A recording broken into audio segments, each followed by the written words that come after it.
हे सर्व नागरिक, आयोजक, आज ज्यांचा सर्वांचा सत्कार झाला त्या सर्वांचे मनापासून आभार.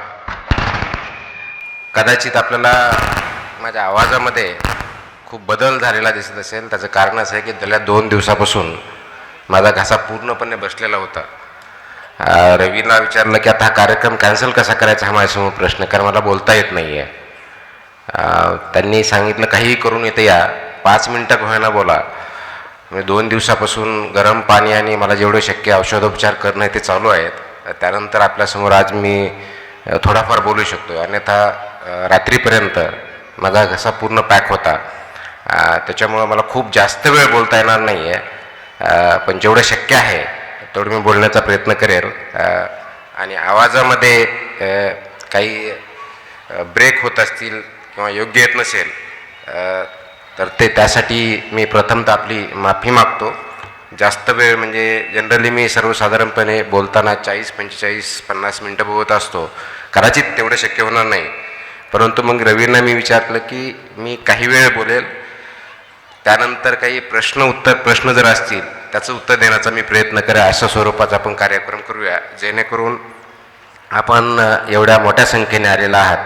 त्यासाठी मला काही बोलायचे आहेत, माझे जे विचार आपल्यापर्यंत पोहोचवायचे आहेत, आपल्याबरोबर जो संवाद साधायचा आहे तोही उद्देश साध्य होईल आणि आपल्या मनात जे काही प्रश्न असतील त्याचेही उत्तर मला देणं शक्य होईल. अशा दृष्टिकोनातून आपण आजचा कार्यक्रम करण्याचा प्रयत्न करूया.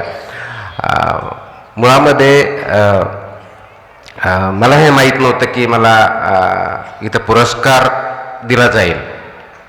तसं असतं तर कदाचित मी तर आलो नसतो, कारण आय नो की यासाठी मी काही डिझर्व करत नाही कोणता पुरस्कार भेटण्यासाठी.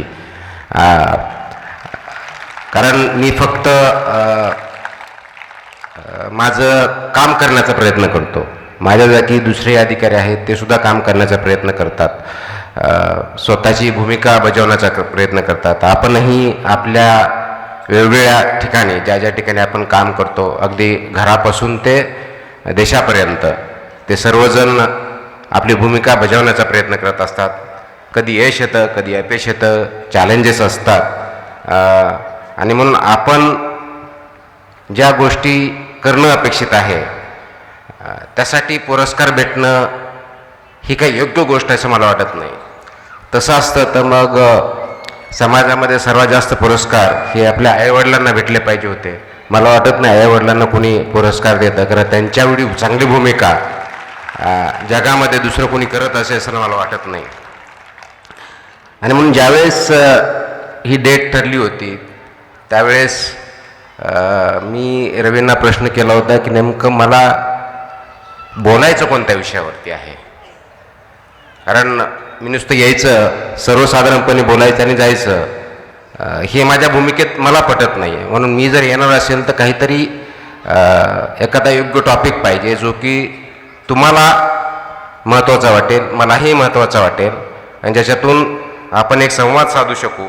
त्या संवादातून काहीतरी आउटपुट येईल, काहीतरी चांगली गोष्ट जन्मास येईल, त्याच्यातून काहीतरी चांगलं परिणाम घडेल. या दृष्टिकोनातून विचार केल्यानंतर मग पालकत्व आणि नेतृत्व या विषयावरती बोलावं असं आमचं ठरलं. आणि त्या अनुषंगाने आज आपण इथं जमलेलो आहोत. त्याविषयी माझे थोडक्यात मी विचार मांडण्याचा प्रयत्न करणार आहे. मुलामध्ये जसं आत्ता बोललो की आपण 21व्या शतकात ज्यावेळेस जगतोय, ज्याला औद्योगिक क्रांतीविषयी आपण आपल्या बालपणापासून, शाळेपासून, कॉलेजमध्ये खूप वेळ शिकलेलो आहोत इतिहासामध्ये. तशी औद्योगिक क्रांती जशी झाली तशी 4th इंडस्ट्रियल रेव्होल्यूशन ज्याला म्हणतो, IT च्या स्वरूपात, इन्फॉर्मेशन टेक्नॉलॉजीच्या स्वरूपात आपण अनुभवत आहोत. त्या औद्योगिक क्रांतीमधून आपण जात आहोत. आपण लकी आहोत की त्या औद्योगिक क्रांतीचा आपण भाग आहोत. आणि ह्या औद्योगिक क्रांतीमध्ये जात असताना, कोणतीही क्रांती होत असताना समाजामध्ये खूप मोठ्या प्रमाणात उलथापालथ होत असते. तशी आज आपल्या समाजातसुद्धा खूप मोठ्या प्रमाणात उलथापालथ होत आहे. ते कदाचित आपल्याला तेवढ्या प्रमाणात जाणवत असेल नसेल, किंवा त्याची दाहकता आज आपल्याला जाणवत नसेल, किंवा जाणवत असेल तर अगदी वेगवेगळ्या स्वरूपात जाणवत असेल, पण ते कॉन्टेक्स्च्युअलाइजमध्ये आपल्याला त्याचा परिणाम इमिजिएटली जाणवत नसेल, परंतु परिणाम होत आहेत. समाज बदलत आहे, वेगवेगळ्या संस्था त्याच्यामध्ये बदलत आहेत. अगदी कुटुंबापासून, समाजापासून, आंतरराष्ट्रीय ज्या संस्था आहेत, कम्युनिटीज आहेत, त्या सर्व बदल त्याच्यामुळे होत आहेत. तर त्या बदलाचा परिणाम आपल्या जीवनावरती काय होतोय, आपल्या कुटुंबावरती काय होतोय, आपल्या पालकत्वावरती काय होतोय, आपल्या नेतृत्वावरती काय होतंय, हे जाणून घेणं आणि त्याच्यावरती वेळीच योग्य उपचार करणं, योग्य उपचार करून त्याच्यावरती कारवाई करणं हे सुद्धा अपेक्षित आहे. आणि म्हणून आज आपल्या सर्वांच्या समोर सर्वात महत्त्वाचं जर चॅलेंज काय असेल, तर या समाजामध्ये भविष्यकालीन योजना, भविष्यासमोर असलेले चॅलेंजेस याचा अंदाज बांधून त्याच्यावरती योग्य प्रकारची उपाययोजना करणं हा आहे. आणि त्याच्या पुढे जाऊन आपण जर विचार केला तर आज जे नवीन जनरेशन आहे, आपण वेगळ्या जनरेशनला बोलतो, आता अल्फा जनरेशन, पुढचं बीटा जनरेशन येईल. जरी त्याला एका पर्टिक्युलर तारखेनंतर जन्माला आलेले, पर्टिक्युलर वेळेत असलेले, जन्मलेले यांच्या बाबतीत जरी बोललं झालं असेल, तरी त्या काळामध्ये असलेले इतर फॅक्टर्स जे आहेत त्या फॅक्टर्सचा सुद्धा त्या जनरेशनवरती खूप मोठ्या प्रमाणावरती परिणाम होत असतो. आजच्या युगामध्ये सर्वात मोठं चॅलेंज मुलांमध्ये आणि पालकांमध्ये जर कोणतं असेल तर ते म्हणजे सध्याची होत असलेली रेव्होल्यूशन. आपण artificial intelligence, machine learning, WhatsApp, chatbot या सर्वांच्या युगामध्ये राहत असताना त्याचा आपल्या मुलावरती होणारा परिणाम किती भयानक आहे याची जाणीव कदाचित आपल्याला होत नसेल. आपल्याला आठवतंय की 2020मध्ये ज्यावेळेस कोरोनाची महामारी आली त्यावेळेस कोरोना काय होता, त्याला मेडिकल सायन्समध्ये कोणत्या पद्धतीने टॅकल करायचे हे पहिल्या वेळेमध्ये कुणालाही माहीत नव्हतं, जगामध्ये कुणालाही माहीत नव्हतं. मग त्यावेळेस आपल्याला योग्य वाटेल आपल्या अनुभवाच्या आधारे आपला जो काही अनुभव आहे तो आपण आपल्या गाठीशी बांधून उपाययोजना करण्याचा प्रयत्न केला. त्याच्यावरती रिसर्च होत गेले, त्याच्यावरती नंतर वॅक्सिन आल्या, त्याच्यानंतर आपण प्रिव्हेन्शन घेतले. तरी लाखो करोडो डेथ झाले जगामध्ये. वेगवेगळ्या शासनाने वेगवेगळ्या पद्धतीने त्याच्यावरती मात करण्याचा प्रयत्न केला आणि फर्स्ट वेव्ह, सेकंड वेव्ह आल्यानंतर त्याच्यावरती एक सायंटिफिक मेथॉडॉलॉजीच्या माध्यमातून आपण त्याच्यावरती मात करू शकलो. तो जो पॅन्डेमिक होता तो एंडेमिक झाला. त्याच्यामुळे परत आपण पूर्ववत अशी जीवनशैलीमध्ये येऊ शकलो.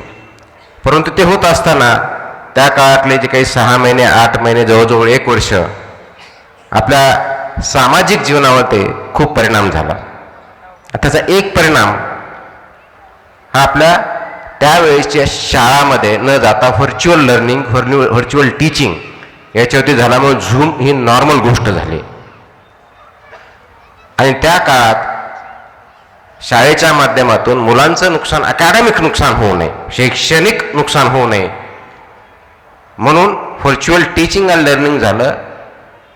मोबाईलचा वापर वाढला, स्क्रीन टाईम वाढला आणि त्या स्क्रीन टाईमचे परिणाम आज आपल्याला त्या काळातल्या पर्टिक्युलरली स्कूल गोईंग चिल्ड्रन किंवा अडल्टमेंट एजमध्ये त्यांच्यावरती खूप निगेटिव्ह झालेले दिसतात. कारण त्या 1-1.5 वर्षात, 2 वर्षात शाळा फक्त लर्निंग टीचिंगसाठी नसते, तर समाजामध्ये कसं वापरायचं, सामाजिक संबंध कसे असावेत, कसं वागायचं, कसं बोलायचं या संबंधी सुद्धा तिथं शिक्षण होत असतं, विचारांची देवाणघेवाण होत असती. त्याचा नेगेटिव्ह परिणाम खूप मोठ्या प्रमाणात झाला हे आज आपण अनुभवत आहोत. त्याचा एक नेगेटिव्ह परिणाम हा इंटरनेट वापरल्यापासून ज्या इन्फॉर्मेशन किंवा मोबाईल वापरण्या मुलांच्यामध्ये स्क्रीन टाईम वापरण्यावरती झाला, ॲडिक्शन खूप मोठ्या प्रमाणात वाढलं. पर्यायाने लर्निंग ॲबिलिटीज कमी झाल्या.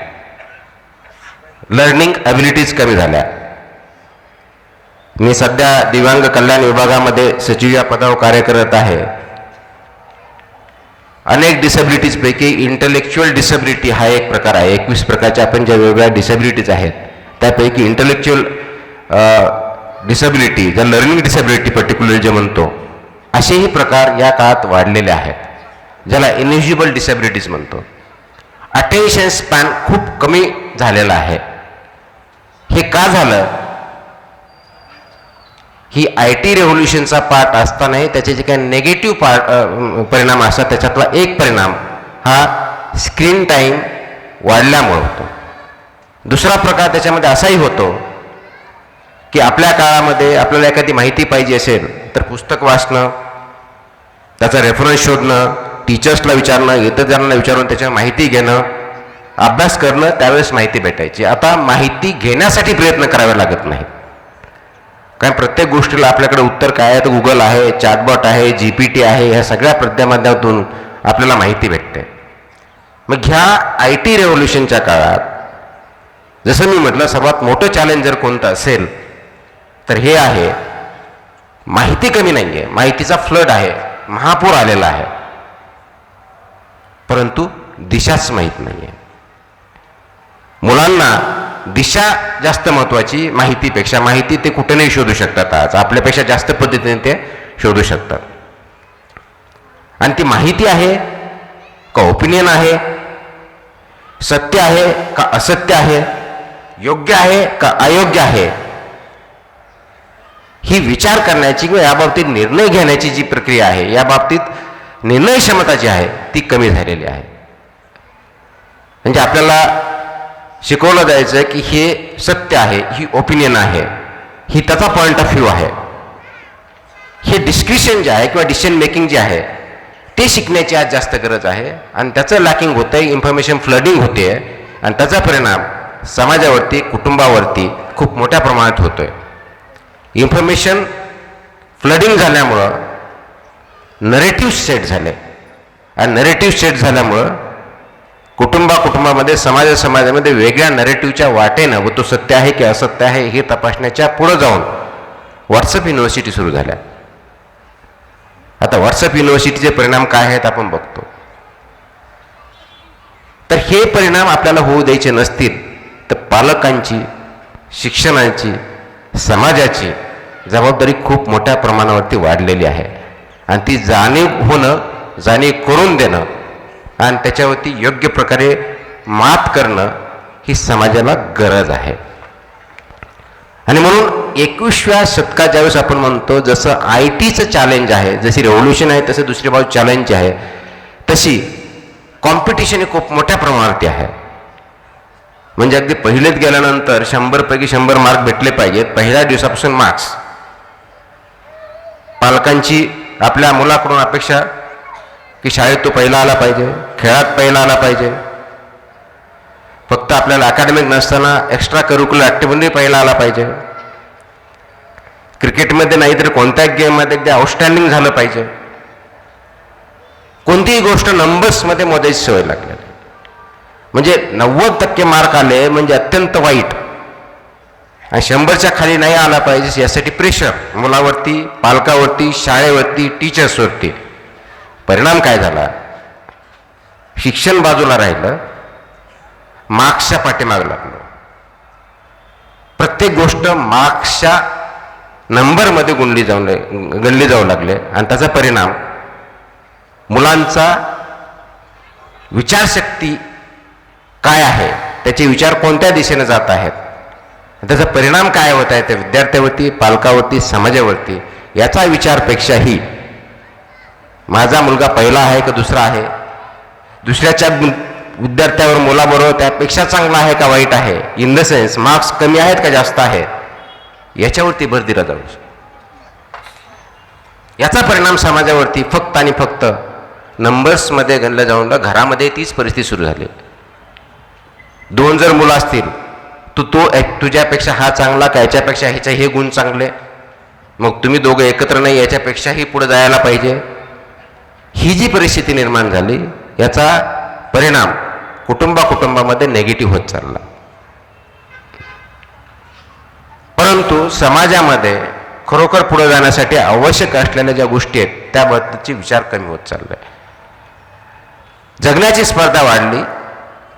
जीवन कसं जगावं यापेक्षा आपल्याला जास्तीत जास्त पगार, मोठी नोकरी किंवा उद्योजक म्हणून पैसे कसे कमावे, श्रीमंत कसं व्हावं याच्यावरती भर लागला.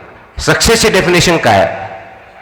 तर माझ्या सक्सेसमध्ये मी स्वतःच्या पायावर लवकरात लवकर कधी उभा राहील, माझं घर कधी होईल, मी मोठ्या सिटीत किंवा छोट्या सिटीत राहील का, गाडी मोठी असेल का, यामध्ये सक्सेस मोडलं जाऊ लागलं. परिणामी सामाजिक जीवन जे आहे ते विस्कळीत होत चाललं. मग याचा पालकत्वाशी संबंध आहे का, शिक्षणाशी संबंध आहे का, समाजाशी आहे का, नेतृत्वाशी आहे का? तर ह्या सर्वांचा संबंध घरापासून शाळेपासून समाजापर्यंत सर्वांचा इंटिग्रेटेड आहे. ते करण्याची जबाबदारी आपल्या सर्वांची आहे. आणि म्हणून ते जर करायचं असेल, तो जर प्रॉब्लेम आपल्याला ॲड्रेस करायचा असेल, तर आपल्या पाल्यामध्ये, आपल्या मुलांमध्ये, आपल्या विद्यार्थ्यांमध्ये आपल्याला ही जी सामाजिक जाणीव आहे, सामाजिक मूल्य आहेत, कौटुंबिक मूल्य आहेत, ती जपासणे, त्यांच्यासाठी आवश्यक मूल्यवर्धन करणे आवश्यक आहे. नेतृत्व गुण त्याच्यामध्ये सांगणे, वागणे, त्यांच्यामध्ये अंमलात आणणे हे गरजेचं आहे. हे जर आपण करू शकलो नाही तर मुळामध्ये आपल्याला जो समाज अपेक्षित आहे, जो कुटुंब संस्था आपल्याला अपेक्षित आहे, जे राष्ट्र आपल्याला अपेक्षित आहे, आपण ते करू शकणार नाही. आणि म्हणून ती करण्याची जबाबदारी आपली सर्वांची आहे. ते करण्यासाठी सुरुवात आपल्याला घरापासून करावी लागणार आहे. आता काय करायचं आहे घरामध्ये आपण ज्यावेळेस म्हणतो, तर सर्वात महत्त्वाचा जो धागा आहे तो म्हणजे तंत्रज्ञानाचा जो वापर आहे त्याचा योग्य वापर आपल्या ध्येयासाठी निर्माण करा. तंत्रज्ञानाच्या गुलामगिरीत न जाता, म्हणजे तंत्रज्ञानामुळं आपण का आपल्यामुळं तंत्रज्ञान, हे बघण्याची आज गरज आलेली आहे. ज्याला सिंग्युलॅरिटी हा कन्सेप्ट जे IT क्षेत्रात काम करतात त्यांना माहिती आहे की सिंग्युलॅरिटीकडे आपण चाललोय का, म्हणजे उद्या मशीनच्या आहारी आपण जाणार आहोत, सगळ्या गोष्टी मशीन करेल, मशीनच्या म्हणण्याप्रमाणे आपण जाणार आहोत, की मानवनिर्मित जी मशीन आहे ती मानवाच्या चांगल्या गोष्टीसाठी, समाजासाठी किंवा पृथ्वी किंवा आपल्या सर्व जगासाठी चांगलं काही करणार आहे की याचा विचार करण्याची आपल्याला गरज आहे. दुसरी जी गरज आहे ते आपलं जागतिक परावलंबित्व खूप मोठ्या प्रमाणात वाढलेलं आहे. म्हणजे जगातल्या कोणत्याही ठिकाणी कोणतीही घटना घडली त्याचे परिणाम सर्व जगभर होतात. म्हणजे एका ठिकाणी छोटीशी चुकीची गोष्ट घडली ती जगामध्ये निगेटिव्ह इम्पॅक्ट करते. पॉझिटिव्ह गती घडण्यासाठी आणि ती वाढवण्यासाठी सुद्धा IT चा वापर होतो. हे परावलंबित्व आणि परस्पर अवलंबित्व ही महत्त्वाची गोष्ट आहे. आपल्या जीवनामध्ये आपण विचार करत असताना लहानपणी आपण आईवडिलावरती अवलंबून असतो. जसं आपण यंग होतो त्यावेळेस आपल्याला इंडिपेंडंट किंवा स्वतंत्र होण्याची एक भाषा आपण करायला लागतो की मी माझं स्वतंत्र होईल, मला नोकरी पाहिजे, मी कोणावर अवलंबून राहणार नाही. म्हणून त्यानंतर आपण इंडिपेंडंट होण्यासाठी प्रयत्न करतो. ते झाल्यानंतर आपल्या लक्षात येतं की आपण इंडिपेंडंट कधीच होऊ शकत नाही, पण परावलंबी राहू शकत नाही. तर परस्पर अवलंबून एकमेकाशी निगडीत असतो. म्हणून तो परस्पर संबंध व्यवस्थित जपणं हे आवश्यक असतं. म्हणून जगामध्ये सुद्धा फक्त माणसामाणसामध्ये नाही तर जगामध्ये सगळ्या देशामध्ये, समाजामध्ये परस्पर अवलंब खूप मोठ्या प्रमाणात वाढलेला आहे. इंटरडिपेंडन्स खूप आहे. तो तसा फक्त माणसामाणसातच नाही तर पृथ्वीवरच्या सर्व गोष्टीमध्ये आहे. एन्व्हायरमेंटचा आणि आपला आहे, समाजाचा एका देशाची दुसऱ्या समाज आहे, जमिनीचा आणि पाण्याचा आहे. तर ते परस्पर अवलंबित्व जसं आहे तसं, कारण आपण एक सामाजिक प्राणी आहोत. आपला आणि एन्व्हायरमेंटचा संबंध आहे. सर्वात मोठा प्रश्न आज जगासमोर क्लायमेट चेंजचा आहे. त्या क्लायमेट चेंजचा आपल्यावरती खूप मोठ्या प्रमाणावरती परिणाम होत आहे. आपण त्याच्यामध्ये मिटिगेशन मेजर्स कोणते घ्यायचे, अडॅप्टेशन कसं करायचे याच्यावरती आपण विचार करतोय पण इम्प्लिमेंट करत नाही. समुद्राची पातळी वाढण्यापासून तर सीझन चेंज होण्यापर्यंत फ्लडिंग, म्हणजे मराठवाड्यासारख्या भागामध्ये जिथं कधी पाऊस पडत आहे तिथं फ्लडिंग येत आहे. थंडीचे दिवस कमी होत आहे, हीट वाढत आहे. पुण्याच्या ठिकाणी ज्यावेळेस आपण बघत होतो अत्यंत चांगलं वातावरण असताना आज सर्वात पोल्युटेड सिटीपैकी ही एक मानली जाते. काही वर्षापूर्वी दिल्लीमध्ये, फक्त दिल्लीमध्ये पोल्युशन दिसायची वेळात आज मुंबई, पुणे, सगळ्या ठिकाणी, इव्हन जगातले 100 टॉप मोस्ट पोल्युटेड सिटी जर बघितल्या त्याच्यापैकी जवळ 70पेक्षा जास्त सिटी आहे इंडियातल्या आहेत.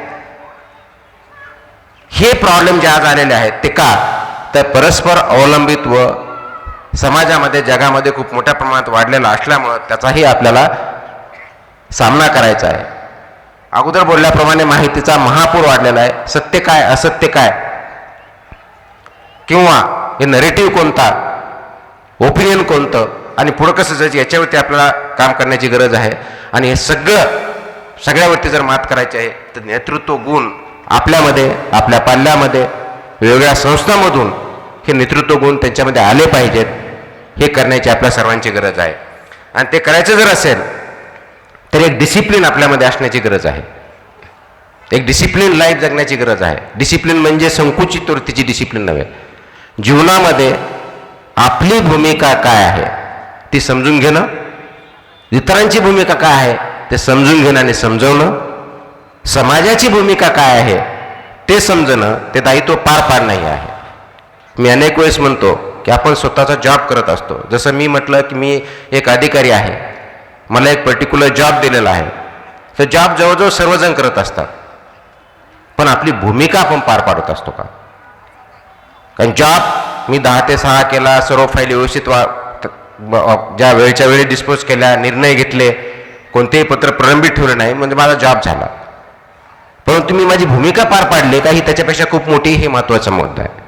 म्हणजे समजा मी आता दिव्यांग विभागात जर काम करत असेल तर फक्त दिवसभर आलेले पत्र, काय निर्णय घ्यायचे निर्णय घेतले, खाली सर्वांना जे काम करायला सांगितलं ते सांगितलं, दिव्यांगांना काय बेनिफिट द्यायचे ते दिले, म्हणजे माझं काम झालं, जॉब झाला. परंतु माझी भूमिका म्हणून दिव्यांग व्यक्तींना न्याय देणं ही जी माझी भूमिका आहे ती मी पूर्ण पाडली का, त्यासाठी ज्यापेक्षाही पुढे मला जावं लागणार आहे ती न्याय मी समजून घेतला का? दिव्यांग क्षेत्रामध्ये वेगवेगळ्या संस्था काम करतायत, दिव्यांग क्षेत्रामध्ये वेगवेगळे व्यक्ती काम करतायत, दिव्यांग व्यक्तीचे वेगळे प्रॉब्लेम असू शकतात, त्या कुटुंबाचे वेगळे प्रॉब्लेम असतात, त्या आर्थिक अडचणी असू शकतील, सामाजिक असू शकतील, त्यांना फिजिकल किंवा मेडिकलच्या दृष्टिकोनातून असू शकतील. तर त्या समस्या समजून त्यांना मी न्याय देऊ शकतो का? आणि फक्त शासनाच्या वतीनं नव्हे तर समाजामध्ये त्यांची न्यायाची भूमिका जी आहे त्यांना मी न्याय देऊ शकतो का? त्यांना समाजामध्ये डिग्निटीने लाईफ जगण्यासाठी मी फक्त प्रयत्न न करता डिग्निफाईड लाईफ देण्यासाठी, त्यांच्याविरुद्ध कोणत्याही प्रकारची अट्रॉसिटी होणार नाही हे बघण्यासाठी समाज त्या दृष्टीने मी तयार करू शकतो का? आणि समाजामधली मंडळी त्यांना एक आपला इंटिग्रेटेड, की या समाजात डिग्निफाईड सिटीजन आहेत या दृष्टीने त्याच्याकडे बघतो का?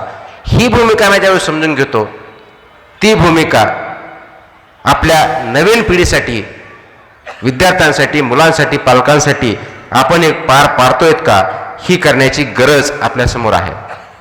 आणि म्हणून डिसिप्लिन लाईफ म्हणजे काय, तर 6व्या वर्षी समजा मुलांना शिक्षण देण्यासाठी आपण शिकवतोय का, त्यांना शिस्त लावतोय का?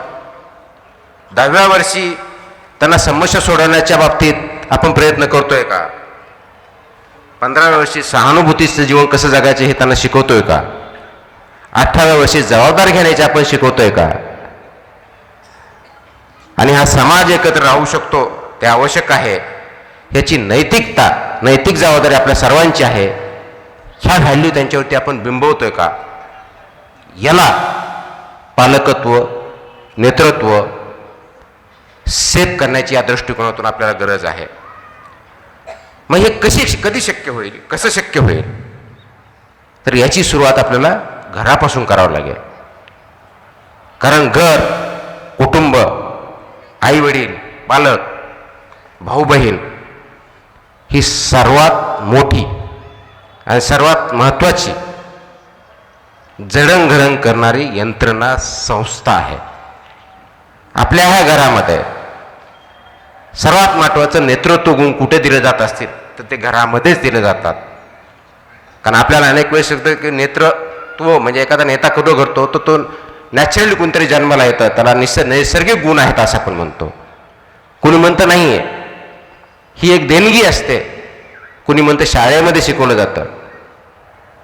परंतु 20व्या शतकाच्या उत्तरापर्यंत 21व्या शतकाच्या वेळेस आपण बघतो आतापर्यंत जेवढे काही रिसर्च झाले, त्याच्यावरती जे काही अभ्यास झाले आणि जगामध्ये सर्वात चांगले जे नेतृत्व उदयास आलं, अगदी महात्मा गांधी असतील, नेल्सन मंडेला असतील, अब्राहम लिंकन असतील, आपण कोणतंही एक मोठं नेतृत्व जर बघितलं जगामधलं, समाजासाठी आपण गेलो, नेतृत्व म्हणजे एका पर्टिक्युलर अँगलमधनं बघत नाही, एक तर पॉलिटिकल नेतृत्व बघत नाही, मी कोणत्याही क्षेत्रात असेल, सामाजिक नेतृत्व, शैक्षणिक नेतृत्व, सांस्कृतिक नेतृत्व, स्पोर्ट्समध्ये नेतृत्व, राजकीय नेतृत्व, कोणत्याही क्षेत्रात बघितलं असेल तर हे करण्यासाठी सर्वात महत्त्वाचं सुरुवात ही घरापासून होते, आईवडिलांपासून होते.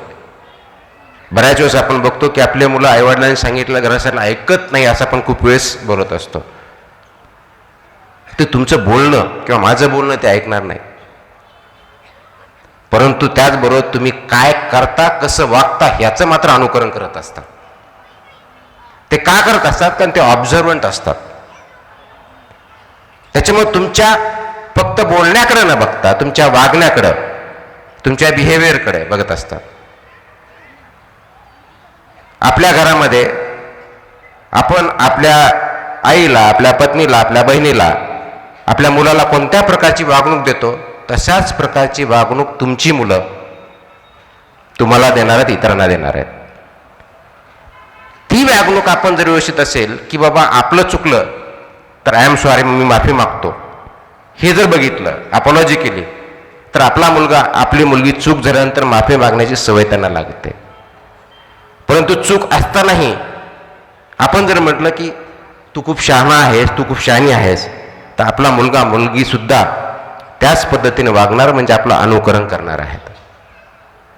तर आपण घरामध्ये कोणते गुण द्यायचे हे फक्त बोलण्यातून न जाता आपल्या कृतीतून यायला पाहिजे, कारण त्याचं अनुकरण आपले मुलं, पाल्य, इतर करणार असतात. मग घर ही नेतृत्वाची सर्वात मोठी शाळा आहे. तुम्ही जर कंपॅशनेट राहिलात, करुणामय राहत, इतराबद्दल चांगल्या पद्धतीनं तुम्हाला एखादं अडचणीत असेल त्यांना मदत करण्याची आपण सवय लावली घरामध्ये, नांदेड सिटी आहे, सिटीमध्ये, समाजामध्ये किंवा शाळेमध्ये, त्याचं अनुकरण आपले विद्यार्थी, मुलं, पाल्य किंवा आपले सवंगडी मित्र हे करणार आहे. आपण जर बघितलं नाही आहे, असंच असतं. आपण बघून एखाद्याकडं ॲक्सिडेंट झाला, तिथं आपण नुसतं बघून ठीक आहे, आपल्याला काही घेणं नाही, आपला काही ॲक्शन नाही, आपण बाहेर निघून जायचं, तर हीच परिस्थिती होते. कमेंट करताना मात्र आपण म्हणतो अरे तो ॲक्सिडेंट झाला, त्याच्याकडे कुणी बघितलं नाही, आणि आपण जातानाही मात्र तेच बघतो. मग आपण गुण कोणते आपण विद्यार्थ्यांना, मुलांना देणार आहोत, ही महत्त्वाची गोष्ट आहे. व्हॅल्यूज कोणत्या आपण इम्बाईब करतो, फक्त बोलण्यातून नव्हे, आपल्या वागण्यातून आणि कृतीतून. मग तिथे कामाच्या ठिकाणी असेल, घराच्या ठिकाणी असेल, कम्युनिटीमध्ये असेल, मित्रमैत्रिणींशी बोलताना असेल, किंवा घरामध्ये सर्व मेंबर्सला वागणूक देताना असेल. हे नेतृत्व गुण आपण कशा पद्धतीने करतो याच्यावरती आपला समाज, आपलं कुटुंब, आपलं राष्ट्र अवलंबून आहे. आणि म्हणून आपल्या सर्वात महत्त्वाची जी गोष्ट आहे ती घरापासून सुरुवात करावं लागणार आहे. आपण फोकस करतो अकॅडमिक एक्सलन्सवरती, माझा मुलगा सर्वात चांगल्या शाळेत गेला पाहिजे, सर्वात विषयात चांगले गुण मिळवले पाहिजेत. ते चुकीचं काही नाही, गुण चांगले मिळवावे, पण गुण हा काही क्रायटेरिया नाही आहे. तुमच्या वरच्या स्टँडर्डमध्ये जाण्यासाठी, ॲडमिशन भेटण्यासाठी, चांगल्या प्रोफेशनसाठी आवश्यक आहेच, परंतु जीवनामध्ये सक्सेस होण्यासाठी ती कंडिशन परिपूर्ण नाही, ती अपूर्णच आहे. जीवनामध्ये समाजामध्ये सक्सेस जर व्हायचं असेल तर तुम्हाला आपल्यामध्ये नेतृत्व गुणवत्ता पाहिजे असेल तर तुम्हाला IQ बरोबरच EQ, इमोशनल क्वोशियंट ज्याला म्हणतो, भावनिक समृद्धता, भावनिक नेतृत्व गुण हे खूप अत्यंत महत्त्वाचे आहेत. कारण भावना ही दुसऱ्या व्यक्तीबरोबर, इतराबरोबर कसं वागायचं, कसं शिकायचं, त्याचबरोबर प्रॉब्लेम आला त्याला उत्तर कसं, समोर कसं जायचं, क्रायसिस आला त्याला फेस कसं करायचं, हे शिकवतं. इमोशनल क्वोशियंट जर आपला नसेल तर पर्यायानं क्रायसिस मॅनेजमेंट आपण करू शकत नाही. ते कुटुंबातलं असेल, समाजातलं असेल, शाळेतलं असेल, संस्थेतलं असेल किंवा आपण काम करतो त्या ठिकाणचं असेल. आपल्या अनेक ठिकाणी काम करत असताना आपला आणि बॉस बरोबर जमत नाही, आपला आणि कलिग बरोबर जमत नाही. याचा एकच अर्थ असतो, एक तर आपला EQ कमी आहे किंवा त्यांचा EQ कमी आहे किंवा दोघांचा आहे. दोघांपैकी एकाचा EQ जर व्यवस्थित असेल तर ते आपण त्यांच्याबरोबर वेवलंग, कारण त्या समोरच्या व्यक्तीची मानसिक स्थिती काय आहे ती समजून घेऊन त्याला रिॲक्शन न देता त्याला प्रोॲक्टिव्हली त्याला त्या अंडरस्टँडिंग लेवलला आणून काय प्रॉब्लेम होतो आयडेंटिफाय आणि त्याचे सोल्युशन निघेल. आजकाल आपण ज्या फाईट्स बघतो त्याच्या पाठीमागे हाच उद्देश आहे की EQ आपला खूप मोठ्या प्रमाणात कमी झालेला आहे. इमोशन्सला आपण पाहिजे तेवढं महत्त्व देत नाही, इमोशनल होतो. इमोशनल कोशियंट आणि इमोशनल ह्या दोन्ही वेगळ्या बाबतीत. एखाद्या बाबतीत इमोशनल होणं म्हणजे तुम्ही इमोशनल क्वेश्चन चांगला असा अर्थ होत नाही. तुम्ही संवेदनशील असणं पाहिजे, त्याला सेन्सिटिव्ह म्हणतात, भावनात्मक नाही. भावनात्मक होऊन चुकीचे निर्णय सुद्धा आपण घेतो, मी त्याबद्दल बोलत नाही, मी इमोशनल क्वेश्चनबद्दल बोलतोय. त्याच्यामुळे भावनांचा आदर करण्याचा आपण ज्यावेळेस शिकू, संवेदना ज्यावेळेस आपल्या जाग्या होतील आणि संवेदना ज्यावेळेस जाग्या होतात त्यावेळेस इतर व्यक्ती एखाद्या प्रॉब्लेममधून जर जात असेल तर ते प्रॉब्लेम समजून घेणं, फक्त मदत करणं नव्हे किंवा वाईट वाटून किंवा चांगलं वाटून घेणं नव्हे, तर त्या व्यक्तीला अशा क्रायसिसवरती मात करण्यासाठी एम्पावर करणं, मदत करणं ही होय. ही भावना तो क्वेश्चन जो आहे, ही बुद्धिमत्ता जी आहे भावनात्मक, त्याच्यावरती काम करण्याची आज खूप जास्त गरज आहे. आज जर आपल्या मुलांमध्ये बघितलं तर एन्झायटी खूप मोठ्या प्रमाणात वाढलेली आहे, डिप्रेशन खूप मोठ्या प्रमाणात वाढलेलं आहे. त्याचा परिणाम काय होतोय तर त्यांना निर्णय क्षमता कमी होते आणि आपण त्यांना अंडरस्टँड करू शकत नाही. आणि आपण म्हणतो आपले विद्यार्थी मुलं खूप आजकाल सेन्सिटिव्ह झाल्यात. सेन्सिटिव्ह चूक नाही आहे, परंतु त्याच्यामध्ये इमोशनल क्वेश्चन कमी झाला आहे, कारण आपण इमोशनली वागणं कमी झालं, रोबोटिक्ससारखं वागायला खूप जास्त लागलं. आणि म्हणून ज्यावेळेस मी म्हटलं की मशीन लर्निंगमध्ये मशीनने आपल्यावरती ताबा घ्यायचा आहे की आपण मशीनवरती करायचा आहे, हा महत्त्वाचा मुद्दा आहे. म्हणून मोबाईल आल्यापासून आपल्यासाठी मोबाईल होता का मोबाईलसाठी आपण आज हा प्रश्न पडला आहे. सकाळी उठून रात्री झोपेपर्यंत स्क्रीन टाईमशिवाय आपल्याला जमत नाही. व्हॉट्सअपवरती काय झालं, मला लाईक्स किती आल्या, मला फॉलोअर्स किती आहेत, याच्यामध्ये असतो. खरोखरच आपल्याला फॉलोअर्स असतात का? खरोखरच ते आपल्याशी अटॅच असतात का? का फक्त ते आपल्याला दाखवण्यासाठी, भावनात्मक उद्यासाठी करतात? कारण आजकाल खूप मोठ्या प्रमाणात ती TV सिरियल्समध्ये किंवा OTTवरती सिरियल्स बघून मुलांनी, माणसांनी आत्महत्या करण्यासुद्धा प्रमाण वाढलेलं आहे. याचाच काय आपण त्या आहारी जातोय. दॅट सीन, तो सीन आपल्याला कॅप्चर करतोय. म्हणजेच आपली इंडिपेंडंट थिंकिंग काम करत नाही आहे. We are so much influence by this forces, negative forces in particularly, की आपल्याला रॅशनॅलिटी कळत नाही आहे. रॅशनल विचारसरणी आपण करण्यामध्ये कमी पडतोय आणि त्याचा परिणाम आपल्या अपब्रिंगिंगवरती, समाजावरती होतोय, कुटुंबावरती होतोय. याच्यावरती काय केलं पाहिजे तर इमोशनल इंटेलिजन्स वाढवण्यावरती खूप मोठा बळ देणं गरजेचं आहे. त्यासाठी आपले नातेसंबंध, मी नातेसंबंधामध्ये फक्त आणि फक्त कुटुंबातल्या बोलत नाही, आपली समाज संस्था जी आहे त्यांनी परत आपल्याला खूप मोठ्या प्रमाणावरती इंटरकनेक्टनेस वाढवण्याची गरज आहे. ते करण्याची गरज आहे असं वाटतं. तिसरी गोष्ट आहे ते आपल्या कुटुंबामध्ये कोणत्या ना कोणत्या कारणास्तव आज्ञाधारकपणा पाहिजे.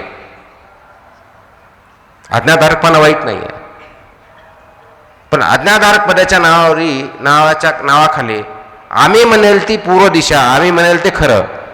मुलांनी उलटे प्रश्न विचारायचे नाही, तू उलटा बोलू नकोस, तो तुझ्यापेक्षा वयाने मोठा त्याच्यामुळे तो म्हणेल ते खरं. असं जर असतं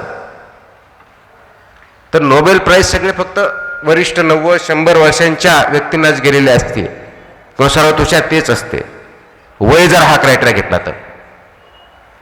आणि आपण त्या आज्ञाधारकतेच्या नावाखाली जिज्ञासा मारतोय, ही चूक करतोय. क्वेश्चन करणं ही जिज्ञासेची पहिली पायरी आहे. हे असंच का, हे या पद्धतीनं का नाही आहे, तुम्ही म्हणताल ते खरं कशावरून, हे का नाही आहे, तुम्ही खोटं बोलताय ते नाही ते बरोबर आहे, हे ज्यावेळेस विचारलं जातं आणि त्याला उत्तर देणं म्हणजे त्या जिज्ञासेला आपण प्रवृत्त करतो. आणि त्याला उत्तर न देते तू गपची बस, तुला काही कळतं का, तू खूप शहाणा झाला का, एक थोबाडीत देऊ, ही जी भाषा येते त्याचे दोनच अर्थ असतात. एक तर आपल्यापाशी ते ज्ञान नसतं, किंवा मग आपल्याला आपली वृत्ती असते की दाबून टाकायचं, त्याला आपण हिटलरशाही जे म्हणतो ती आपण मुलामध्ये आपल्यामधून ती वाढवत असतो. आणि तशा प्रकारचा बिहेवियर त्यांच्याकडून एक्सपेक्ट करत असतो. ज्यावेळेस हे बिहेवियर आपण आपल्या मुलाकडनं विद्यार्थ्याकडून एक्सपेक्ट करतो, समाजामध्ये एक्झॅक्टली तेच होतं. आणि म्हणून आपल्याला काय पुढं न्यायचं आहे, तर आपल्याला जिज्ञासा ही जी आहे वाढवायची, वैज्ञानिक वृत्ती वाढवायची, क्वेश्चन करता आला पाहिजे प्रत्येक गोष्टीला.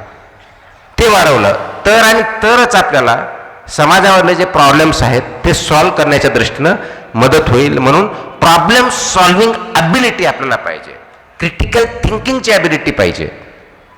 रोख लर्निंग नको आहे, रोख लर्निंग आपण पुढे जाणार नाही आहेत. म्हणून आपली घरामधली असेल, शाळेतली सिस्टम असेल किंवा समाजातली असेल, तर ती आपल्याला जिज्ञासा कशी वाढेल या दृष्टिकोनातून आपल्याला प्रयत्न करायचा आहे. आणि म्हणून त्याचं काम हे घरापासूनच सुरुवात झालेली पाहिजे. ती जर आपण करू शकलो तर खूप मोठ्या प्रमाणावर ते काम करू शकतो.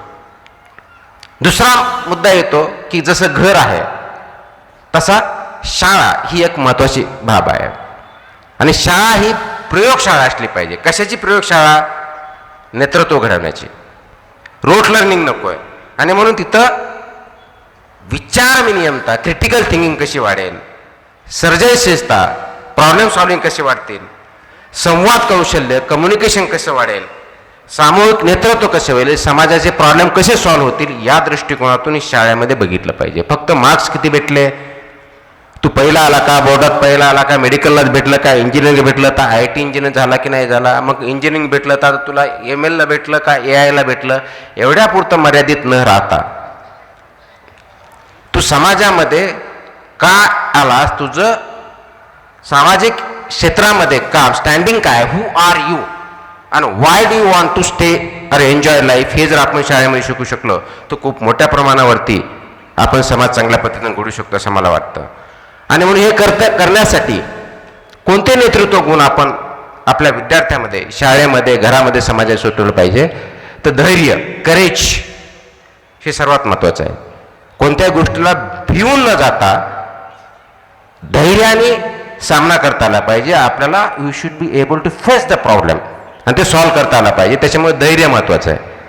ते करण्यासाठी आपलं कॅरेक्टर ज्याला म्हणू, जे सर्वात आपण ज्याला ज्या दृष्टिकोनातून नैतिक धैर्य जसं म्हणतो, मॉरल करेज काय आहे, तसं कॅरेक्टर काय आहे. जसं प्लेटो म्हणतो की are you made up of a gold or iron or a silver, तशी गोष्ट आहे की आपलं कॅरेक्टर असं पाहिजे की कोणत्याही क्रायसिसला फेस करण्याच्या दृष्टिकोनातून योग्य मार्ग काढू. क्रायसिसमधून पळून जाण्याचं कॅरेक्टर नको. नाही तर ज्या वेळेस असे प्रश्न येतात त्यावेळेस फक्त आपण पाठीमागे सरायचं, दुसऱ्याच्या पाठीमागे, त्याला नेतृत्व म्हणत नाही. मिलियन्स आपल्या करायचं. नेतृत्व कधीही नेतृत्व तयार करतं, फॉलोअर्स तयार करत नाहीत. मग कॅरेक्टर बिल्डिंग ही महत्त्वाची गोष्ट असते. सहानुभूती, इतराबद्दल आदर, इतर व्यक्ती, समाज, इतर विचारसरणी याच्याबद्दलचा आदर निर्माण करणं ते विचारातूनच होऊ शकतं आणि आचरणातून होऊ शकतं. हे फक्त बोलते सुधारक न राहता करते सुधारक होणं गरजेचं आहे. त्या दृष्टिकोनातून आपण पावलं उचलली पाहिजेत. ती घरापासून आले पाहिजे, शाळेतून आले पाहिजे, समाजाच्या वागण्या बोलण्यातून सुद्धा आलेली पाहिजे. आणि हे करण्याच्या दृष्टिकोनातून ज्या महत्त्वाच्या गोष्टी आहेत त्या विद्यार्थ्यामध्ये, पालकांमध्ये कोणते गुण असायला पाहिजे, तर त्यांनी स्वतःवरती विश्वास ठेवणं, अगदी लिमिट, तुमच्यावरती दुसरा कोणाचाही विश्वास नसला तरी चालेल, स्वतःच्यावरती विश्वास पाहिजे की ही मी करू शकतो. हे करण्यासाठी आवश्यक पावलं, काम करण्याची माझी तयारी आहे, कष्ट करण्याची मी तयारी, हे नेतृत्वाचे गुण त्यांच्यामध्ये आले पाहिजेत. संकटावर मात करणं हे त्यांना आपण शिकवलं पाहिजे. म्हणून एखादा प्रॉब्लेम आल्यानंतर विद्यार्थ्यांना त्याच्यापासून किंवा मुलांना त्याच्यापासून दूर न ठेवता ते फेस कसं करतात त्यांना पाहू द्या. एक्सपिरियन्शियल लर्निंग दिलं पाहिजे. अनेक वेळेस आपण बघतो की म्हणतो की शिक्षकाचा मुलगा शिक्षक होतोय, आय एसचा मुलगा IAS होतोय, राजकारण्याचा मुलगा राजकारणात जातोय. हे जीन्समध्ये नसतं. हे त्या व्यक्तीकडे बघून, त्यांचा रोल बघून, ते कशा पद्धती वागतात हे बघून त्याच्यावरती पावलं टाकून एक्सपिरियन्सच्या माध्यमातून ते अनुभव घेऊन ते शिकतात आणि त्याच्यावरती काम करण्याचा प्रयत्न करतात, म्हणून त्या गोष्टी घडतात. तर आदर्श समाज घडवायचा असेल तर आपल्याला अगोदर आदर्श घर बनवावं लागेल, आदर्श शाळा बनवावं लागेल, आदर्श कम्युनिटीज बनावं लागतील, आणि पर्यायानं आदर्श समाज आणि आदर्श जग आपल्याला तयार होईल. त्याच्यामुळे निश्चित आपल्याला स्वतंत्र विचार करणे, इंडिपेंडंट थिंकिंग ही प्रमोट करावी लागेल. मी त्या विचाराशी सहमत नाही म्हणून त्याची मुस्कटदाबी करणं हे चांगल्या समाजाचं, चांगल्या घराचं किंवा चांगल्या व्यक्तीचं गुण नाही आहे. त्याच्यामुळे इंडिपेंडंट थिंकिंग कशी होईल, क्वेश्चनिंग द स्टेटस कसं होईल आणि समाजामध्ये पॉझिटिव्ह बदल कसे होतील हे आपल्याला बघावं लागेल. आणि या सगळ्यांचा पाया हा नैतिकतेवरती अवलंबून आहे. व्हॅल्यू बेस्ड हा आहे. जर व्हॅल्यूज नसत्या, फक्त मटेरियलिझम असलं तर त्याचे नेगेटिव्ह परिणाम होतील. म्हणजे कदाचित मला ऐश्वर्य भेटेल पण पुढे जाण्यासाठी आमची तयारी नसेल, कम्युनिटी एकत्र राहणार नाही. म्हणून क्लायमेट चेंज सारखा ज्यावेळेस विषय येतो, क्रायसिस येतात, त्यावेळेस मग आपण एक्सपोज होतो आणि मग पहिल्यापासून आपल्याला बघावं लागतं कुणाकडे कधी आणि काय कसं करायची, मदत कुठं मागायची ही सुद्धा आपल्याला कळत नाही. दुसऱ्याकडे आपण बोट इंडिकेटर करायला होतो की ही प्रॉब्लेम यांच्यामुळे झालेले आहेत. जसं क्लायमेटच्या बाबतीत आपण म्हणतो, जे डेव्हलप कंट्री आहे ते म्हणतात की तुम्ही आता कार्बन फुटप्रिंट कमी करा, पण ओरिजिनल प्रॉब्लेम त्यांच्याकडे झालेला आहे म्हणून आपण त्यांच्याकडे बोट दाखवत राहिलो, त्यांनी प्रॉब्लेम सुटणार नाही आहे. सगळ्यांना एकत्र मिळूनच काम करावं लागणार आहे. कारण आपण जे म्हणतो वसुधैव कुटुंबम, जर वसुधैव कुटुंब आहे तर प्रॉब्लेमसुद्धा सगळ्यांची सेम आहे. तर एका ठिकाणचा प्रॉब्लेम दुसऱ्या ठिकाणी तो येणारच आहे आणि त्याच्यावरती मात करण्यासाठी सर्वांना एकत्र येऊन कृती करण्याची गरज आहे. आणि त्याची सुरुवात ही आपण स्वतःपासून करणं गरजेचं आहे. मला वाटतं की सुरुवात आपल्या आचरणातून आली पाहिजे, आपल्या विचारातून आली पाहिजे आणि ते फक्त बोलण्यापुरती मर्यादित न राहता आपण कृतीमधून आणलेली पाहिजे. ते करण्यासाठी सत्यनिष्ठा हे महत्त्वाचे आहे, ट्रुथ हे महत्त्वाचं आहे, सत्तेच्या वाटेवरती चालणं आपल्याला गरजेचं आहे, दूरदर्शीपणा व्हिजन असणं गरजेचं आहे आणि सहानुभूतीपूर्वक आपल्या सर्वांना काम करणं गरजेचं आहे. असा जर समाज, असा व्यक्ती, असे पालक आणि पाल्य आपण जर तयार करू शकलो, ते वागू शकलो तर निश्चित आपण एक चांगला समाज तयार करू शकतो. ते करण्याची जबाबदारी फक्त पालकांची नाही, फक्त शासनाची नाही, तर आपल्या सर्वांची आहे. याची जाणीव जर आपण ठेवली आणि त्या कृतीवरती आपण काम करण्यासाठी चालू जर केलं तर निश्चित हा समाज एकंदर पॉवरफुल समाज होऊ शकतो. जसं की इथं आपण नांदेड सिटी म्हणतो, खूप मोठ्या प्रमाणावर पॉप्युलेशन आहे, सांस्कृतिक कार्यक्रम होतात, 70-75 संघटना एकत्र येऊन काम करतात, निश्चितच चांगली गोष्ट आहे.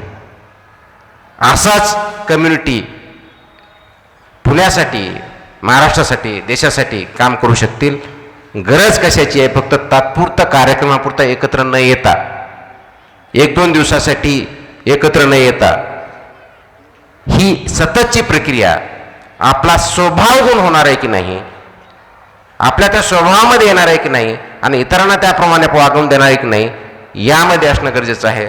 मला वाटतं आपण आपला जर तो स्वभाव गुण घेतला आणि त्याप्रमाणे वागायला लागलो तर निश्चितच आपला समाज हा देशाचंच नव्हे, ह्या प्लॅनेटचं सुद्धा नेतृत्व करू शकतो. त्या सर्वांसाठी, त्यासाठी, आणि हे प्लॅनेट ज्याला अर्थ म्हणतो, पीपल अँड प्लॅनेट, आपण जे सर्व करतोय, आपण लोक एकत्र येऊन हा जो प्लॅनेट आहे तो वाचवणं गरजेचं आहे. पुढच्या पिढ्यांचं भवितव्य कॉम्प्रोमाइज न करता ती रिसिलियन्सी आपल्यामध्ये असणं, आपल्या पुढच्या जनरेशनमध्ये आणणं हे गरजेचं आहे. त्या सर्वांसाठी आपण प्रयत्न करूया आणि एक चांगला समाज घडवण्यासाठी एकत्र येऊन काम करूया अशी मी अपेक्षा करतो. मला इथं बोलल्याबद्दल आपल्या मनापासून आभार मानतो आणि मला माझा घसा जास्त दुखत असल्यामुळे मला जास्त बोलता येणार नाही, ती खंत व्यक्त करतो. आपले काही जर प्रश्न असतील तर त्याचा निश्चित मी उत्तर देण्याचा प्रयत्न करेल. आपण इथं आलात, माझा यथोचित सत्कार केला त्याबद्दल सर्वांच्या मनापासून आभार. धन्यवाद. जय हिंद, जय महाराष्ट्र. असे जगावे दुनियेमध्ये आव्हानाचे लावून अत्तर, असे जगावे दुनियेमध्ये आव्हानाचे लावून अत्तर, नजर रोखुनी नजरेमध्ये आयुष्याला द्यावे उत्तर. असे दांडगे इच्छा ज्याची मार्ग तयाला मिळते सत्तर, नजर रोखुनी नजरेमध्ये तीच माणसं पीपल्स ऑफिसर आणि अर्थातच IAS तुकाराम मुंडे म्हणून जनतेसमोर येतात. सर, अतिशय महत्त्वाच्या प्रश्नासाठी आम्ही आपल्याला थोडा त्रास देणार आहे. असं म्हटलं जातं की भारतीय प्रशासकीय सेवेमध्ये महाराष्ट्राचा टक्का फार कमी आहे आणि त्याचं मुख्य कारण की आपल्यात अवेअरनेस कमी आहे. UP बिहारची जी मंडळी आहेत भारतामध्ये सगळीकडे जी प्रशासकीय अधिकारी म्हणून काम करतात ती 9वी 10वी पासूनच तयारीला लागतात. तर आमच्या नांदेड सिटीतला एखादा IPS प्रतीक ठुबे होतो, परंतु सगळीच मुलं प्रशासकीय सेवेत जाऊन यशस्वी होत नाही आणि ह्याच यशाचं गमक ऐकण्यासाठी बरीचशी मंडळी इथं आज आलेली आहेत. तर आपण नांदेड सिटीकरांना काय सल्ला द्याल सर?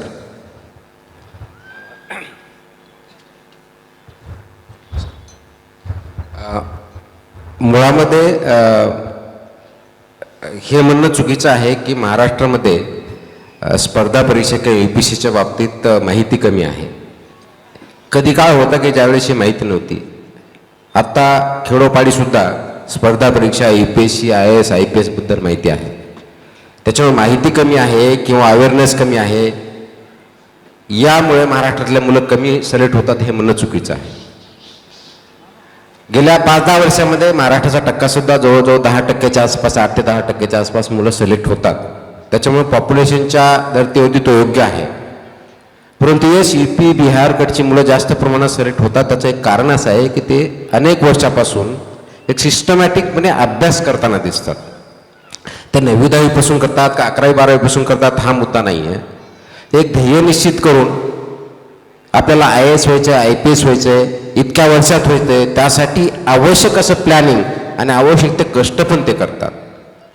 आपल्याकडचे मुलं हुशार आहेत, कष्टही करतात, पण बऱ्याच वेळेस ज्याला आपण जी मेहनत आहे त्याला डॉंकी वर्क असं जे म्हणू त्या पद्धतीने जास्त होते, स्मार्ट वर्क कमी होतं. फक्त अभ्यास किती आहे ते किती इंटेलिजंट आहे. तर मी असं आपल्याला बऱ्याच जणांनी सांगितलं असेल की मी अभ्यास करताना मी 20 तास अभ्यास करायचं, असं जर कोणी म्हणत असेल तर तुम्हाला मूर्ख बनवतोय. मात्र 100% ठेवा. 24 तासापैकी 20 तास अभ्यास करणारा कुणी असू शकत नाही. कारण माणसाच्या काही ज्या गरजा आहेत तेवढं व्यवस्थितपणे तुम्हाला जगावं लागेल, तेवढं झोपावं लागेल, तेवढं खावं लागेल. उर्वरित त्याच्यापैकीच तुम्ही काम करू शकता. तो अभ्यास एक त्याच्यातलं काम असू शकेल. त्याच्यामुळे 20 तास 18 तास मी अभ्यास करायचो म्हणून मी सक्सेस झाला असेल कोणी म्हणत असेल तो स्वतःचं बूस्टिंग करतोय आणि तुम्हाला मूर्ख बनवतोय. 100% लक्षात ठेवा. आपल्याला गरज 20 तास काम करण्याची नसून स्मार्ट वर्क करण्याची आहे. UPSCमध्ये परीक्षा पास होण्यासाठी काय आवश्यक आहे हे जोपर्यंत तुम्ही समजून घेणार नाही तोपर्यंत तुम्ही किती अभ्यास केला आणि कसा केला याला काही अर्थ राहणार नाही. कदाचित तुम्ही खूप हुशार असाल, तुम्ही PhD डॉक्टरेट असाल, तरी पण UPSC परीक्षा पास होण्याची काही गॅरंटी नाही. कारण UPSCच्या रिक्वायरमेंट वेगळ्या आहेत. प्रत्येक परीक्षेची रिक्वायरमेंट वेगळी असते आणि UPSC परीक्षा हे तुमचं नॉलेज फक्त चेक करत नाही. नॉलेजसाठी प्रिलिम्स आहे, पास झाला म्हणजे तुम्ही नॉलेज आहात तेवढं दॅट इज सफिशियंट म्हणून त्याला प्रिलिम्स म्हणतात किंवा चाळणी परीक्षा म्हणतात. जो परीक्षा प्रिलिम्स विद्यार्थी परीक्षा पास व्हायची प्रिलिम्स पास होतो याचा अर्थ तो केपेबल आहे, ऑलरेडी सिद्ध झालेला आहे, त्याच्याकडे नॉलेज आहे. परंतु मेन्स आणि इंटरव्ह्यू जे असते तर तुमची सुटेबिलिटी फॉर दॅट पोस्ट यासाठी तपासली जाते, सुटेबिलिटी. आणि म्हणून तुम्ही परीक्षेचं स्वरूप अगोदर अभ्यासलं पाहिजे. परीक्षेच्या गरजा काय, त्यांची तुमच्या परीक्षेची अपेक्षा काय आहे आणि त्या दृष्टीने अभ्यास जर केला तरच तुम्ही सक्सेस होऊ शकाल. तुम्ही सक्सेस कधी होला, तुम्ही IAS कधी व्हाल की मॅक्सिमम मार्क्स तुम्हाला भेटले तर. आणि ते मॅक्सिमम मार्क्स कधी भेटतील, तुम्ही उत्तरात काय लिहिणार किंवा उत्तर इंटरव्ह्यूमध्ये काय आहे ना याच्यावरती अवलंबून आहे. आणि म्हणून परीक्षेचं स्वरूप समजून घ्या. त्याची अपेक्षा असलेले जे उत्तर आहे तुम्हाला जे देता आली तर तुम्ही सक्सेस होला, नाही तर तुमच्या नॉलेज किती जरी असलं तर ते सक्सेस होणार नाही.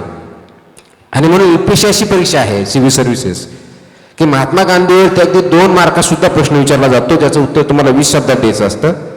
आणि 200 मार्काचा एशेसुद्धा महात्मा गांधी असतो त्याच्यावर तुम्हाला 5-6 हजार शब्द लिहायचे असतात.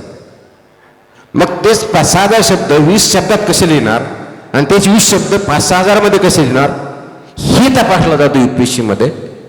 अगदी IT पासून मशीन लर्निंगपर्यंत किंवा तुमचे न्यूरॉन्स कसे काम करतात त्यापर्यंत सर्व गोष्टी तुम्हाला विचारल्या जातात.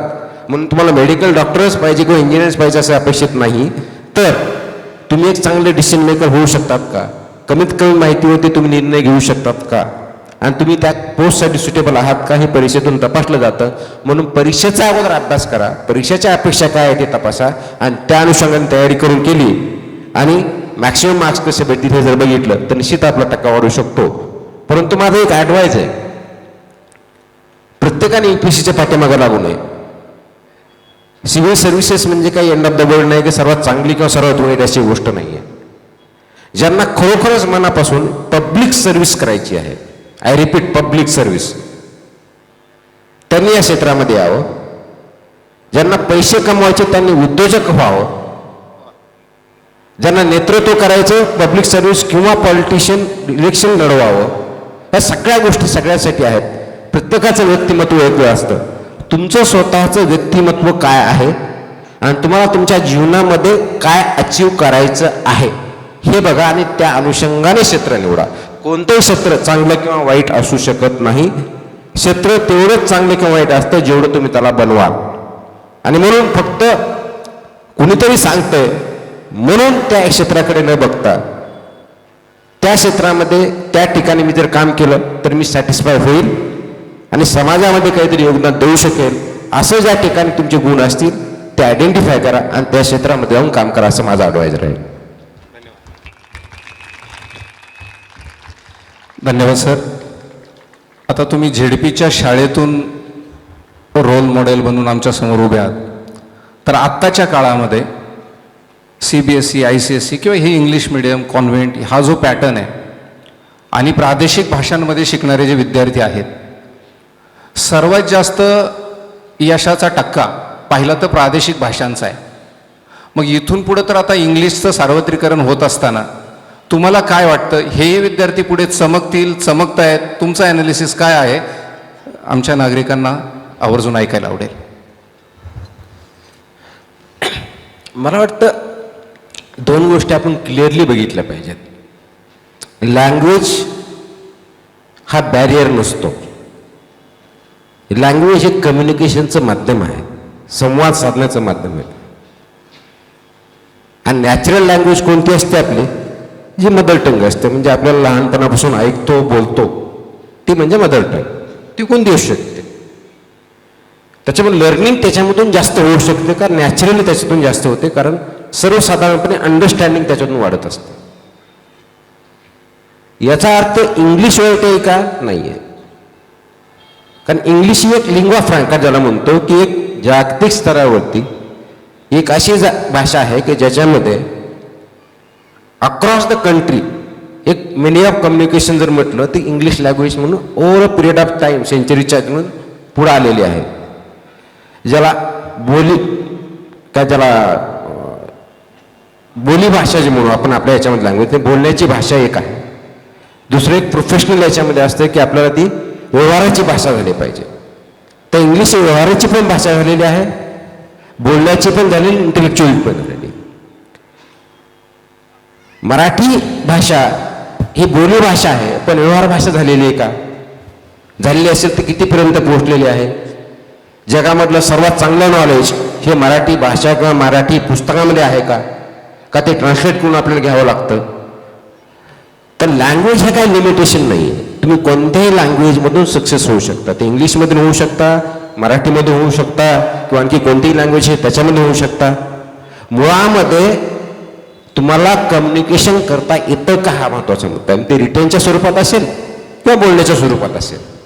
ज्यावेळेस तुम्हाला एखादी परीक्षा द्यायची आहे, रिटर्न परीक्षा आहे असं म्हटलं, तर रायटिंगमध्ये तुमचं कम्युनिकेशन योग्य आहे का, म्हणजे तुम्ही जे लिहिताय, तुम्हाला जे म्हणायचं आहे ते तुमच्या लिहिण्यातून समोरच्या व्यक्तीपर्यंत ते पोहोचतंय का, हा महत्त्वाचा मुद्दा आहे.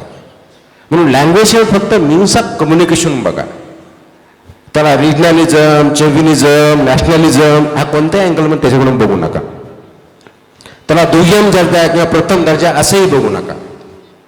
त्याला मीन्स ऑफ कम्युनिकेशन बघा. आणि ते जर तुम्ही बघितलं तर मग लर्निंग आणि टीचिंग ह्या दोन्ही गोष्टी होतील, कम्युनिकेशन होईल. आणि सर्वात जास्त प्रॉब्लेम मिसकम्युनिकेशन होतात. ते लँग्वेजमुळे होत नाही. ते कोणत्याही लँग्वेजमध्ये मिसकम्युनिकेशन होऊ शकतं. ते इंग्लिशमध्ये होऊ शकतं, मराठीत होऊ शकतं, हिंदीमध्ये होऊ शकतं. तर लँग्वेजला त्याला एक असा इमोशनल इश्यू म्हणून चालणार नाही. हे कम्युनिकेशन मीन्स आहे हे जर मान्य केलं, मोबाईलवरती बोलतो कम्युनिकेशन मीन्स होऊन बघावं लागेल, त्याला इमोशनल म्हणून चालणार नाही. किंवा प्रादेशिक अस्मिता पण काहीही संबंध नाही याच्यामध्ये. अस्मिताचा आणि लँग्वेजचा काही संबंध नाही. अस्मिता ही तुमची एकाच्या बाबतीत असलेले प्रेम आहे, ते दुसऱ्याच्या बाबतीत हेट करायचं कधी सांगत नाही. त्याच्यामुळं लँग्वेजबद्दल आपल्याला तुम्हाला काय म्हणता अभिमान असावा का? निश्चित असावा. कोणत्याही चांगल्या गोष्टीचा अभिमान असावा.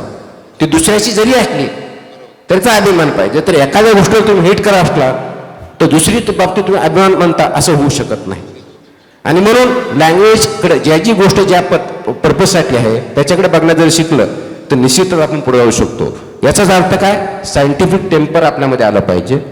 आहे ती गोष्ट सायंटिफिकली बघण्याचा आपल्याकडे दृष्टिकोन निर्माण झाला पाहिजे आणि त्याच्यातून आपण पुढे गेलेलं पाहिजे. त्याच्यामुळे लँग्वेज हा बाहेर असू शकत नाही. दुसरा प्रश्न आपला होता की CBSE, ICSE, SSE, IGSE, IB हे करिक्युलम जे आहेत, हे कोणतं करिक्युलम हा महत्त्वाचा मुद्दा नाही, त्याचं कंटेंट काय हा महत्त्वाचा मुद्दा आहे. त्याची पेडगॉगी काय आहे हे महत्त्वाचं आहे. म्हणजे शिकवण्याची पद्धत काय. आई घर बघ हे मी कधीतरी आपल्या पहिल्या दुसऱ्या शरद घर बघ. शेवटी विद्यार्थ्याचं आकलन सुद्धा महत्वाचं आहे. आता याच्यामध्ये प्रोजेक्ट असला तर ते चांगलं होऊ शकतं. त्याच्यामध्ये सांगायचं काय, बघण्याचा दृष्टिकोन, घर कसं आहे बघ, तो बघतोय, त्याच्यात वाचक काय, क्रियापद काय वगैरे हे आपल्याला शिकवलं जातं का? मग ते SSC मध्ये प्रोजेक्ट बेस शिकवणं जास्त महत्वाचं आहे. त्याच्यामुळे SSC चांगलं किंवा वाईट किंवा CBSE चांगलं वाईट किंवा IB चांगलं वाईट हा इश्यू नाही. तिथं लर्निंग टीचिंग कसं होतं हे महत्वाचं आहे. त्याचं कंटेंट योग्य आहे का, कंटेम्पररी सिच्युएशनचे आहे का, त्या मुलांना ते समजतंय का, आणि ॲक्टिव्हिटी बेस आहे का, जेणेकरून लर्निंग चांगल्या पद्धतीने होईल. त्याच्यामुळं आपण प्रश्न चुकीचे विचारले तर उत्तर चुकीचे भेटणार आहे. तर आपल्याला कंटेंट काय आहे. आज आपण शिकत बसलो फक्त गाडी बैलाबद्दल आणि आपण चाललो 2100 रॉकेटच्या बाबतीत. गाडी बैलाबद्दल शिकून असं माझं म्हणणं नाही, बिलकुल शिकवा. कारण ते मीन्स ऑफ ट्रान्सपोर्टेशन कम्युनिकेशन आहे. पण आज ट्रान्सपोर्टेशन कम्युनिकेशन तुमचा इलॉनमस्क काय करतो ते पण महत्त्वाचे, ते शिकवा. तर हे जर आपण बघितलं उघड्या डोळ्यांनी तर आपण पुढे जाऊ शकतो. आणि म्हणून वेगवेगळे करिक्युलम